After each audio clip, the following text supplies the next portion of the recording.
ça les met en écriture, ce qui est aussi un autre travail. En plus, moi, je trouve que ce qui est bien, effectivement, c'est que parfois, j'en connaissais certains, ils prennent un ton nouveau de par votre écriture, de par la façon de les raconter. Et sinon, vous les racontez après, par ailleurs, dans des Oui, spectacles. puisque je suis conteur professionnel, donc j'en fais des spectacles. Mais en fait, de toute façon, les contes, avant même de les écrire, je les raconte, je les essaye, j'essaye plusieurs façons. Et puis, donc à un moment donné, j'ai senti, parce que c'est vrai que, alors ça aussi, ça fait partie aussi d'une certaine recherche, d'une certaine démarche, parce que quand on raconte en public, il faut être dans un certain état. Et de la relation vivante, il y a quelque chose qui s'échange. Et en fait, on est parfois même surpris.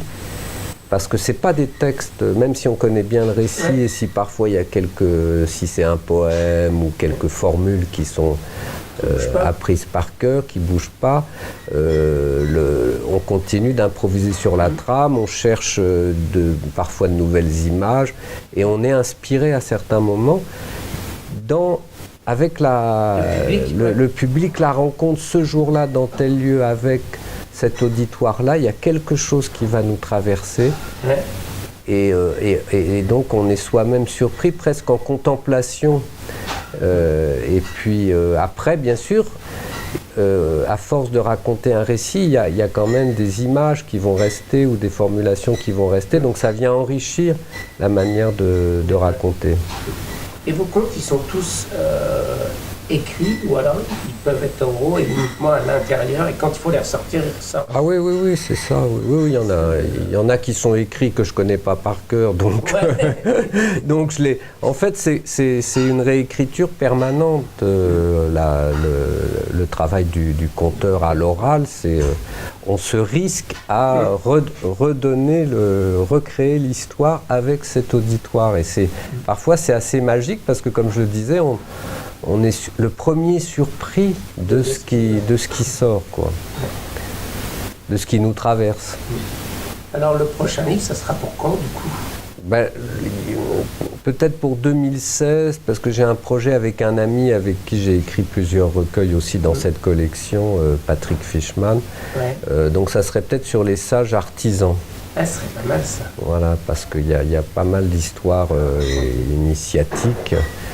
Et on en trouve d'ailleurs déjà dans mes recueils. Hein. Ça peut être les forgerons qui fabriquent les lames de katana, de sabre de samouraï, des histoires de potiers, bien sûr, on a fait aussi les contes des sages cuisiniers. Il y a des histoires zen dedans.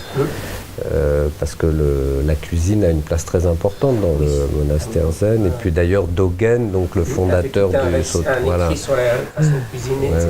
Et il dit qu'en fait, quand on cuisine, il faut être dans un état de recueillement et de respect, comme si on allait servir le plat à la table de l'empereur.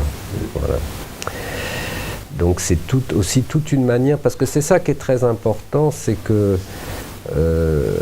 en fait, l'éveil, c'est aussi la présence ici et maintenant, sans se laisser perturber par des pensées ou des émotions qui feraient interférence. Donc c'est vraiment être entièrement dédié, et notamment à ce qu'on fait, si on parle, ou si on écrit, ou si on fait la cuisine, ou on calligraphie. Il faut être entièrement présent, et le résultat, ça sera le témoignage de l'état intérieur. C'est pour ça d'ailleurs que la calligraphie, c'est un seul geste. Et puis on ne peut pas revenir dessus. Donc c'est une discipline très exigeante. Dans les arts martiaux, c'est pareil.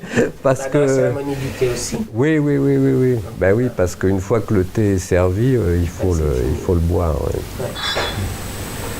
Et puis c'est cette idée de l'impermanence, c'est-à-dire goûter d'instant en instant la saveur finalement des choses qui ne reviendront pas. Donc c'est pour ça qu'il y a une fameuse sentence zen qui dit « une fois, une rencontre ». Ça ne se reproduira jamais plus, donc il faut vraiment savourer l'instant présent.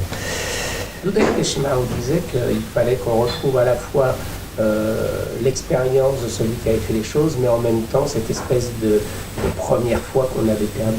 Oui, L'éveil arrivait là aussi, quoi. Ben, l'éveil, je pense que ce qui dénote vraiment l'éveil, c'est que c'est toujours neuf. C'est quand on est repris par le passé ou par des projections dans le futur qu'on perd ce sens, ouais. Ben, de l'émerveillement finalement. Ouais. C'est pour ça d'ailleurs que les contes merveilleux, même des contes de fées, ils nous amènent à ça, à d'être dans un état comme ça où on sent le mystère du monde, parce qu'en fait on ne sait pas vraiment qu'est-ce qu'on fait là, pourquoi on est là, pourquoi on est projeté dans ce monde de manifestation, d'où on vient, est-ce qu'il y a cet esprit universel auquel on donne toutes sortes de noms, quel contact on peut avoir. Alors c'est la fameuse image du bol. Le bol n'est utile que parce qu'il est vide. C'est seulement quand on fait le vide en soi-même, qu'on se vide du trop-plein de son ego, qu'on peut être rempli par cet esprit universel et immuable. D'ailleurs, c'est ce que cherchaient les samouraïs, parce qu'il fallait qu'ils soient dans un état de vigilance, mais aussi qui n'était pas du tout perturbé par la peur, par même le désir de vaincre, de réussir, parce que tout ça empêche la spontanéité de répondre tout de suite, instantanément.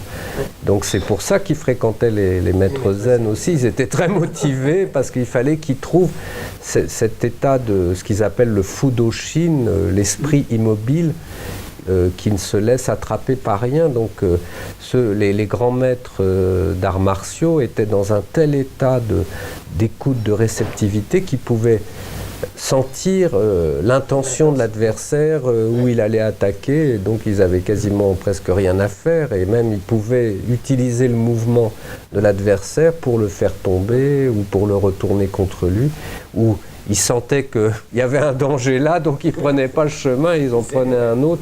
Donc c'est pour ça qu'ils ont cultivé l'art de vaincre sans combattre.